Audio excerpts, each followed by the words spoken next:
Hello बच्चों, let's read out the questions. Question C. A water cooler of storage capacity 120 liters can cool water at constant rate of P watts in a closed circular system as shown schematically in the figure. The water from cooler is used to cool an external device, generates constantly 3 kilowatts of heat thermal load. सो यहाँ पर आप diagram में देख सकते हैं एक water cooler है जिसमें से एक पाइप से हॉट एयर जा रही है डिवाइस में से, दूसरी तरफ से कोल्ड एयर, यानी कि यहाँ से कोल्ड एयर जा रही है। सो डिवाइस के थ्रू होते हुए फिर यहाँ से हॉट एयर बाहर में निकल के आ रही है। सो बेसिकली इस स्टोरेज की कैपेसिटी 120 लीटर्स कूल वाटर किया जा रहा है which is at the rate of P watts इस सर्कुलर सिस्टम में। ना जो डिवाइस है वो जनरेट कर रहा है 3 kilowatts of heat. So the temperature of water fed into the device cannot exceed 30 degrees Celsius, and the entire storage 120 liters of water initially cools at 10 degrees Celsius. The entire system is thermically insulated. The minimum value for which this device can be operated for 3 hours is specific heat of water is 4.2 kilojoules, okay, kilo per joules per Kelvin, and the density of water is 1000 kg per meter cube. So बोला जा रहा है कि जो temperature of water है for the device वो 30 degree से ज्यादा एक्सीड नहीं करना चाहिए, और इनिशियली इसको कोल्ड किया जा रहा है 10 डिग्री सेल्सियस पर। साथ साथ जो इंटायर सिस्टम है थर्मली इंसुलेटेड है। सो हमें minimum value of P calculate करनी है।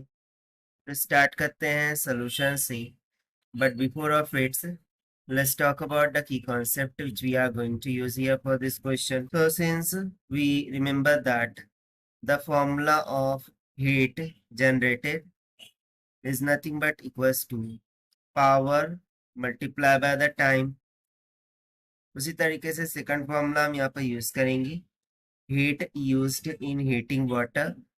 So amount of heat released or gained by the system can be given by m into s into delta t, जहाँ पर m मास होगा, s specific heat capacity और delta T change in temperature को represent कर रहा होगा। So according to the given system, देखिए ये कूलर है, ठीक है, और ये डिवाइस है। सो डिवाइस कोल्ड वाटर को ले रहा है फिर हॉट को कूलर को दे रहा है, और इस तरीके से ये सर्कुलेशन यहाँ पर सिस्टम का कंप्लीट हो रहा है। तो सबसे पहले तो यहाँ पे देखिए 3 आवर्स के लिए हीट को क्या किया जा रहा है, जनरेट किया जा रहा है। So let just calculate the heat generated in 3 hours. So we would say that कि heat generated in 3 hours. So this can be given by H is equals to power multiplied by time. So यहाँ पर power कितना होगा, सो देखिए हमें given है जो device है वो कॉन्स्टेंटली 3 किलोवाट हीट पावर को जनरेट कर रहा है। सो सिंपली हो जाएगा 3 किलोवाट मल्टीप्लाई बाय टाइम कितना है 3 आवर्स। सो इसको सेकंड में कन्वर्ट करने के लिए हमें 3600 सेकंड से मल्टीप्लाई करना होगा। तो यहाँ से हीट जनरेटेड कितना आ जाएगा 324 इंटू में 10 टू द पावर 5 जूल्स के इक्वल, क्योंकि यहाँ पर ये जो है के लिखा है वो बेसिकली किलो को इंडिकेट करता है, उसकी जगह पर 10 टू द पावर 3 हो जाएगा। सो हमें इतना हीट जनरेटेड मिल जाएगा इन टर्म्स ऑफ जूल। ना नेक्स्ट टर्म हम heat used in heating water उसको कैलकुलेट कर लेंगे। So heat used in heating water, water को हीट करने के लिए जो भी अमाउंट ऑफ हीट यूज की गई है वो, so this can be given by the formula Q is equal to M S delta T. So mass हमें कितना दिया रखा है 120 litres. So 120 multiply by specific heat capacity of water वो तो 1 होता है, मल्टीप्लाई बाय, और देखिए यहाँ पर हमें दे रखा था, sorry specific heat capacity of water 4.2 है।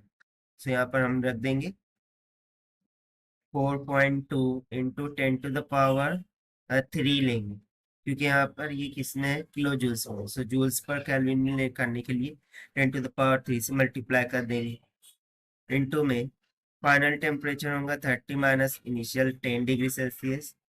सो it will comes around 100.8 into 10⁵ joules. So ये तो हो गई हीट जो कि यूज की गई है वाटर के द्वारा।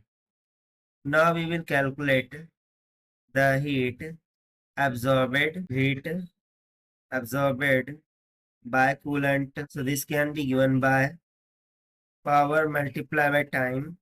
This will be equals to, so basically heat absorbed by the coolant क्या होगा, जितनी भी हीट जनरेट हुई है डिवाइस के जरिए, उसमें से यदि हम हीट यूज्ड फॉर वाटर उसको निकाल देंगे तो हमें simply heat absorbed by the coolant मिल जाएंगी। सो P इंटू टी हमने कैलकुलेट किया था 324 इंटू में 10⁵ माइनस क्यू कैलकुलेट किया था 100.8 इंटू में 10⁵।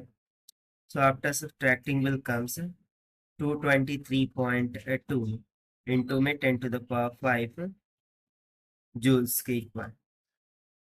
But as per the question हमसे पूछा गया है to find out the power. So by using the formula, since we remember that कि जो हीट होती है this is nothing but equals to P into T. यहाँ से हम P इज इक्वल्स टू क्या लिख सकते हैं, the amount of heat absorbed by the coolant, यानी कि HC बोल देते हैं। सो वो तो हमने फाइंड करके रखा है 223.2 इंटू में 10⁵ और इसको डिवाइड कर देंगे टाइम से। सो टाइम कितना दे रखा था, 3 आवर्स। सेकंड में कन्वर्ट करने के लिए 3600 से मल्टीप्लाई कर देंगे। सो it will comes around 2067 of what. और यही हो जाएगा हमारा required answer for this question. So as per the given option B is correct. So this is the required solution. I hope you understand well. Best of luck. Thank you.